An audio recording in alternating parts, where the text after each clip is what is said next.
Hey y'all, Donna here at Hazelbell Farm. So I thought I'd just give you a quick update on how our Dolly girl is doing. She calved 3 days ago with her second calf. She was a little bit early, so it was a little bit of a surprise, even though obviously we knew she was pregnant. So here's just a quick update. She has a lot of edemic swelling. You can see that little pouch ahead of her foreudder. And so when we wash, I usually use hot water, but our power flickered on this particular day, and I didn't realize my water heater wasn't turned on in my milk room. So I filled up her thermos of wash rags and it was cold water, and she seemed to like it. That must have felt good on the warm swelling. So she's a lot less kicky than she has been previously. She seemed to like that. So we just use multiple washcloths. If you're new here, you can go back and look at any of our milking videos. This is just a little bit different than our normal routine because we are reestablishing that routine. So I'm a little bit out of practice. Mama's a little bit out of practice. And also Mama's very, very sore. Birthing pains are still happening. She's still contracting a little bit. That udder has really just filled in the last 24 to 48 hours. But she's doing well. She's a little less kicky every time. She stands a little more still every time. I haven't had to use the kick bar in 2 milkings, so that's nice. I don't like using it. She doesn't like me using it. So something different that we're doing is I'm only using 2 inflations at a time. And, well, truth be told, you'll see I only use 1 at a time in some cases. Her 2 back teats kind of point towards one another when they're full, and it's hard right now, as swollen as she is, to be able to get both of those inflations on at the same time. So I do one and then the other, and then I'll milk one of the front teats at the same time. Her calf seems to only be nursing on the front teats at the moment, or at least mostly. So they don't usually have a lot of milk in them, but I still go ahead and try to get them milked out the best I can.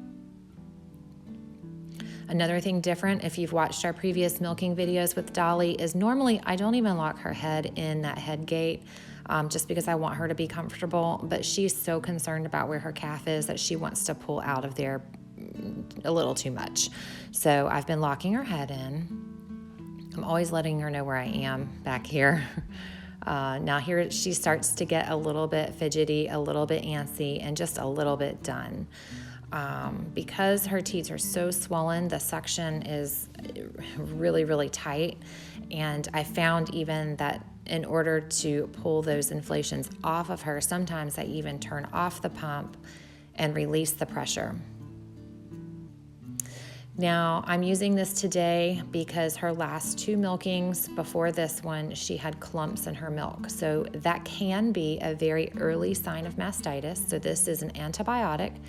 It's intramammary, so it goes right in the teat after you milk her out. It won't hurt the calf, but there is a milk withdrawal period of 48 hours. So we won't be feeding that milk to our pigs. We're still not drinking her milk anyway, so I'm not concerned about our family consuming it. But we'll feed it to pigs and chickens normally, except when we feed this antibiotic, because I don't want that getting into those animals that we will be either eating soon or eating the eggs from the chickens soon. So it won't hurt the calf though.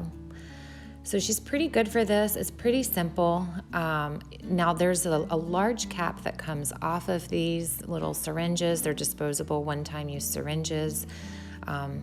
You can take the whole cap off, but I don't recommend it. I'll show you that here in a second. You can just take the end, the very tip off, and you want to milk out all of the quarters all the way, and then you want to use all of the medicine. It's 1 syringe per teat, and then you can give them a rub and kind of rub upwards. So here's that cap. You have the option to do it like this, but I recommend you just take that little tip off. You can damage the teat with that big syringe tip if you don't know what you're doing. So like I was saying, then you wanna rub gently as you can, upwards for a few minutes, and then that's it. So you can do this and then do it again in 12 hours if needed. Don't really need to do the iodine dip since she has an antibiotic right there, but why not? It's not gonna hurt, and she's used to it, and I'm used to it, so we'll do it. So milking her out is taking about 5 minutes. Look at that edemic swelling there in her belly. That is common. She didn't have that before calving like I've seen many times in the past. It didn't show up till after calving. So then after I milk, right now I'm bringing in the machine and I'm filtering her milk only for the purpose to see how it flows. I want to see how it filters, so we use these little disposable paper filters, and also to know what's the volume. So I'll use that jar as a measure. So I can get a feel for how fast does it flow through that filter, how thick is it, how much colostrum is in there. And then I'm not keeping this, like I said, I'm taking this out and pouring it into a bucket. I will give that to pigs and chickens because it did not have the medicine in it. So I finished filtering all of it, and then I check the filter. Now this particular milking, I happen to not have much in the way of clumps, but you can see those little red spots. Those are little blood clots. That's from broken capillaries from the edema that she has going on there at her udder and at her belly, just from the pressure. So if I do save the milk, it's just to see how it separates. You can see this pink line here, and that is blood in the milk. So you didn't see it when I poured it, but when it separates out, it'll make a pink line in the jar, and that tells me there's still blood in the milk. We're not gonna drink that, and we can feed that to pigs or chickens. Other than that, everybody's doing really well. I think we have settled on calling him Kenny, although we usually just call him baby, or Dolly's baby, sweet baby. We're socializing him a lot, getting our hands on him a lot to get him used to us. We don't want him running from us if we need him. Mama's doing well. You can see that full udder. She is very protective. She doesn't want anybody else around him. She seems to have reverted back to her fear of men. She doesn't want any men near her or her baby. She doesn't like the dog nearby, and she doesn't even like the turkeys nearby. She's pushed them around a little bit. She's talking to them all the time and cleaning them off, and everybody's doing well. So that's it. That's our update. Thanks for watching, guys. I'll catch you on the next one.